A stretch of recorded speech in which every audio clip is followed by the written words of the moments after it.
Welcome to Last Minute Lecture. This free chapter overview is designed to help students review and understand key concepts. These summaries supplement, not replace, the original textbook and may not be redistributed or resold. For complete coverage, always consult the official text. Welcome to this deep dive. Today's mission is actually a highly personalized one-on-one tutoring session designed exclusively for you. Yeah, you, the learner. Exactly. And we are diving deep into Chapter 1 of the Cambridge International AS and A-Level Physics coursebook, which covers kinematics, the absolute foundation of everything that moves. Right. So we're going to break down definitions, equations, and problem-solving strategies in the exact order they appear in the text. Because, if you can master these core principles, you basically have the toolkit to understand the physical universe. It really is the foundation. And to set the stage here, we should acknowledge that human eyes are naturally great at detecting movement. Like, even a tiny flicker out of the corner of your eye is enough to grab your attention. Oh, totally. We rely on it for literally everything. Crossing a street, catching a ball, or just, not bumping into the furniture, but intuitively seeing movement is one thing. Actually measuring it with mathematical precision is a totally different challenge. It's a massive leap from biology to physics, yeah. And to bridge that gap, we essentially have to find a way to freeze time. The text uses this really fascinating example, a stroboscopic photograph of a boy juggling. Oh, I've seen photos like this. The room is like pitch dark, right? And there's this bright lamp that just flashes several times a second. Exactly. So instead of capturing a blurry video of the juggling, the camera captures these crisp, separate images. You see the ball suspended in the air at perfectly equal intervals of time. Wow, so you can physically see the arc and measure the exact distance the balls travel between each flash? Right. It takes the continuous, almost magic-looking flow of motion and breaks it down into discrete, visible data points. And that single photograph perfectly encapsulates the scientific method for studying motion. Because we're observing something continuous, breaking it into measurable intervals of distance and time, and then defining it mathematically. You've got it. Which brings us to the first foundational equation of the chapter. Average speed equals distance divided by time. Or in symbols, V equals D over T. Okay, let's unpack this. We have to be really careful with our terminology here, right? Because that equation gives us average speed, which is calculated over a specific period. Right, because in the real world, things rarely move at a perfectly constant rate. Yeah, if you look down at the speedometer in your car, it is not telling you your average speed for your whole road trip. It's doing something much more immediate. Exactly. It's calculating an infinitely tiny distance over an infinitely tiny fraction of a second. It tells you how fast you're moving at that exact precise instant. That is your instantaneous speed. Right. But for average speed, we have to look at the whole journey. Like the textbook's example of Mo Farah winning gold at the Olympics. He ran 10,000 meters in 27 minutes and 5.17 seconds. Which is incredibly fast. But if we want his average speed, we can't just divide by 27 minutes. We have to speak the language of physics, the SI units. Right, the standard international system. So distance is always measured in meters, and time is measured in seconds, meaning speed is meters per second, mathematically written as ms to the negative 1. Yeah, that to the power of negative 1 is just the mathematical notation for divided by seconds or per second. So for Mo Farah, we have to convert those 27 minutes into seconds first, right? You do. You convert the minutes, add that extra 5.17 seconds, and then divide the full 10,000 meters by that massive total number of seconds. You could measure a snail in centimeters per day, I guess, or a car in miles per hour. But in physics calculations, sticking to meters and seconds is just your safest bet to keep equations balanced. It absolutely is. Now, calculating Mo Farah's speed with a stopwatch is one thing. But what if you're in a lab trying to measure the speed of a tiny metal trolley rolling down a track? Human reflexes just aren't fast enough to click a stopwatch for that. So how do we actually capture the data without human error? The book details 4 lab methods. The first is using 2 light gates. You place 2 electronic sensors on the track and physically measure the distance between them with a ruler. Okay, so the trolley breaks the beam of the first gate and a digital timer starts. Then it hits the second gate and the timer stops. You divide the distance by the time and boom, average speed. Exactly. But the text also mentions you can do it with just a single light gate. Wait, really? That sounds like a magic trick. How does one single gate give you a start and a stop time? It's actually so elegant. You just attach a piece of stiff card to the top of the trolley. The timer starts the exact microsecond. The front edge of the card breaks the beam. Oh, and it stops the instant the back edge passes through and the beam reconnects, so the timer only runs while the physical length of the card is passing through the sensor. Precisely. You know the exact length of the card, say 5 centimeters. So you divide that length by the time it took to pass through. The card itself acts as the distance. That's brilliant. Okay, what about the third method? The ticker timer. It feels, very mechanical, almost vintage. It does. You drag a long strip of paper tape behind the trolley. The ticker timer physically punches carbon dots onto the tape at perfectly regular intervals. Right, usually every 0.02 seconds, because it operates on the 50 hertz alternating current from a standard wall plug.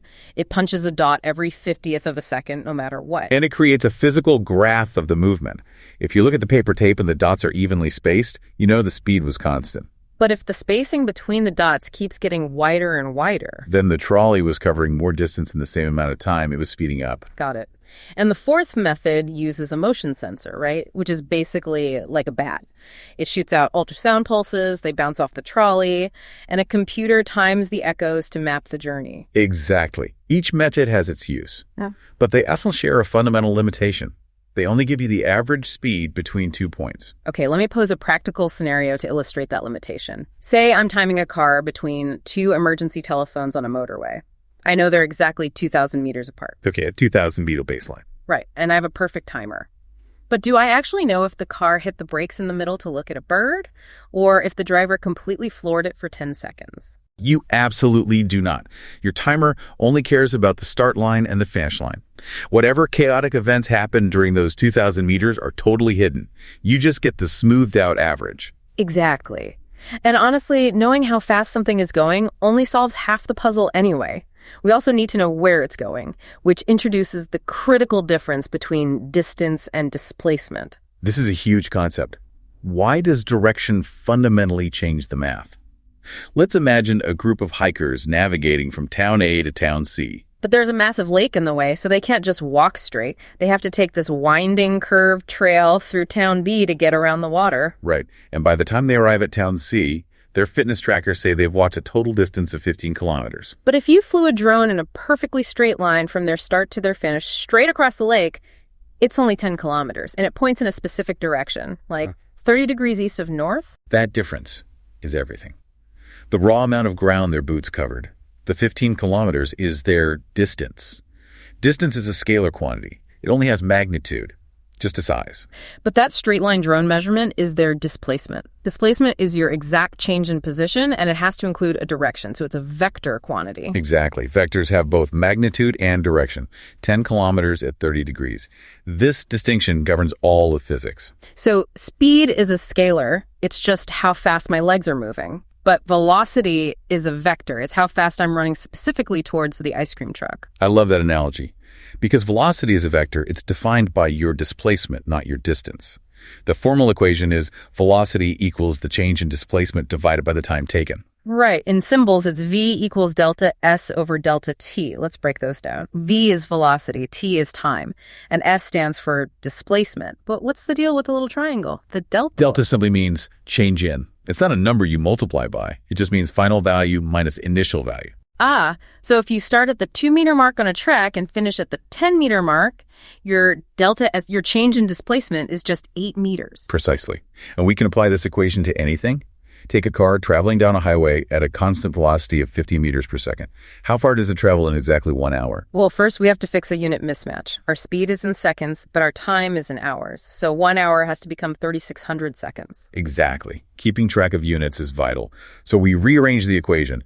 We multiply velocity by time to find displacement. So 15 meters per second times 3,600 seconds. That means the car traveled 54,000 meters or 54 kilometers. You've got it. We can even scale it up to the cosmos. The Earth orbits the sun at a distance of 1.5 times 10 to the power of 11 meters, 150 billion meters. And light travels at 3.0 times 10 to the power of 8 meters per second, 300 million meters per second. So you just divide the distance by the speed. Right. And the math tells us it takes 500 seconds for light to make the journey, about 8.3 minutes. The light hitting your face right now left the sun over 8 minutes ago. That is so cool. And when you do that math, if you divide meters by meters per second, the meters cancel out, leaving purely seconds. Checking your units is basically a built-in alarm system for catching mistakes. It really is. Okay. But Equations can be a bit abstract. Sometimes you just need to see the entire journey at a single glance. Right, which brings us to visualizing velocity with displacement time graphs. Time is always ticking forward on the horizontal x-axis, and displacement is on the vertical y-axis. The absolute core rule here is that the gradient, the physical slope of the line, is equal to the velocity. So if the line is pointing upward at a steep angle, displacement is increasing quickly. A steeper slope just means a higher velocity. Exactly. But what if the line is completely flat and horizontal? Time is still ticking forward, but displacement isn't changing. If the slope is 0, the velocity is 0. The object is completely stationary. But wait, what if the slope suddenly goes downward? Does that mean the car is traveling back in time? Not backward in time, no. Time always moves inexorably forward from left to right. A negative gradient simply means a negative velocity. Ah, because velocity is a vector. The negative sign just means that the object turned around and is heading backward toward its starting point. Exactly. And to calculate the exact velocity from that sloping line, you just draw a right-angled triangle underneath it. The vertical rise is your change in displacement. The horizontal run is your change in time. Rise over run. You divide them and you get your velocity. It's a brilliant way to map one-dimensional motion. But real-world movement rarely happens in a single straight line. Very true. Which brings us to combining vectors. Think back to our hikers walking around the lake. They didn't walk in one straight line. They moved point to point. Right, here's where it gets really interesting. To find their final displacement, you can't just add their raw distances together like regular numbers. No, you have to use vector addition. Let's look at work example 3 from the text. A spider running along a table. Oh yeah, so it runs 0.8 meters north along one edge, stops, turns exactly 90 degrees, and runs 1.2 meters east. What's its final displacement? Because it turned at a perfect 90-degree right angle, its path created a right-angled triangle. The starting and ending points form the hypotenuse. Right, the longest diagonal side. And since it's a right triangle, we can just use Pythagoras' theorem. A squared plus b squared equals c squared. Exactly. You plug the two distances in, and the math reveals that diagonal direct path is 1.4 meters. But remember, displacement is a vector. Yeah, 1.4 meters is just the magnitude. We still need a compass direction, so we use trigonometry, specifically the tangent function, which looks at the ratio of those two sides. And punching that into a calculator tells us the angle is 34 degrees. So the final answer is 1.4 meters at an angle of 34 degrees north of east. But wait, Pythagoras only works if the turn is exactly 90 degrees. What about worked example 4? An aircraft flies 30 kilometers east, then turns and flies 50 kilometers northeast. You can't use simple triangle math for that, no. But you can solve it perfectly with a scale drawing, graph paper, a ruler, and a protractor. Okay, so you pick a physical scale, like 1 centimeter on paper equals 5 kilometers of actual sky. You use your ruler to draw a 6 centimeter line straight east. And this is the crucial part. You draw the second vector, starting from the exact end of the first one, tip to tail. Like a pirate's treasure map. Walk 10 paces east, stop, turn 45 degrees, walk another 15 paces. You physically connect the end of one journey to the start of the next. Exactly. Once your map is drawn, you just lay your ruler down and draw a straight line from your very first starting point directly to your final ending point. And that's your resultant displacement vector. Measure its length, multiply by your scale, and you have the real-world distance. Use the protractor for the angle, and you have the direction. You literally solve complex flight navigation using stationary office supplies. And this same logic applies to combining velocities. Like the text example of a swimmer trying to cross a fast-flowing river. She aims her body straight across, but the current is violently pushing her sideways downstream. She has two different velocity vectors acting on her simultaneously. You have them tip to tail. Her actual path through the water is a diagonal sweep downstream. So if she actually wants to land directly across from where she started, she has to aim upstream so her forward vector cancels out the river's sideways vector. Exactly. You see this with commercial flights, too. Say an aircraft points its nose due north at 200 meters per second, but a crosswind blows due east at 50 meters per second. Because north and east are 90 degrees, we can use Pythagoras again. And tangent, the math shows the resultant velocity is 206 meters per second at 14 degrees east of north. Which is why vectors are so powerful. They let us mathematically predict the outcome of multiple physical influences. But what happens when those influences directly oppose each other? Hold on. If I can add vectors by drawing them tip to tail, how on earth do you subtract a vector? Like, how do you subtract north? It's a great question. It's all about relative perspective. Imagine you're driving a car at 2.0 meters per second. You're approaching another car moving in the exact same direction at 5.0 meters per second. Okay, so from my perspective, inside my car, I'm approaching them at a relative speed of 3.0 meters per second. Right. You just mathematically subtracted your velocity vector from their velocity vector. The text gives us a rule. A minus B equals A plus negative B. Subtracting a vector is exactly the same as adding its negative. But what does a negative vector physically look like? It's simply a vector of the exact same size, pointing in the completely opposite direction. If your vector is 10 meters per second north, the negative is 10 meters per second south. To subtract north, you just add south. Oh, that makes so much sense. So what does this all mean for the bigger picture of physics? This scalar versus vector distinction applies to more than just motion, right? It applies to almost everything. The chapter concludes by listing other examples. Think about time. If you walk for 3 minutes and then another 3 minutes, you've walked for 6 minutes. It doesn't matter which direction you walk. Right. Time has no direction. Time is a scalar. Same with mass and density. They're just amounts of stuff. Exactly.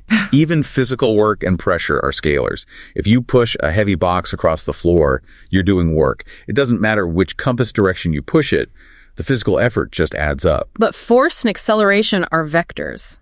If I push a box east with a strong force and you push the exact same box west with the exact same force, those are opposing vectors. Mm-hmm. Adding east and west together perfectly cancels them out to zero. The box refuses to move. In a vector world, direction dictates the entire physical reality. Man, we've covered incredible ground today. We defined speed, distance, displacement, and velocity. We learned how to measure them, graph them, and combine them using Pythagoras and scale drawings. We really unpacked the whole chapter. But, throughout this entire deep dive, we've only looked at situations where the velocity was perfectly constant or we were just calculating a smoothed out average. Which raises a very important question. It does. I want to leave you with a final puzzle to ponder before you jump into Chapter 2 on your own. We established today that velocity is the rate of change of displacement over time. But what happens in the real world when the velocity itself is constantly changing? What do we call the rate of change of velocity? And if we tried to draw a graph of an object whose speed was constantly, wildly increasing, what would that line actually look like? That is the perfect question to bridge into the complex mechanics of acceleration. We really hope this one-on-one tutoring session made the foundations of kinematics crystal clear for you. Absolutely. A huge thank you for joining us today from everyone on the Last Minute Lecture team. Next time you see a photograph of a juggler or a car speeding down the highway, we hope you don't just see a blur of movement. We hope you see the vectors.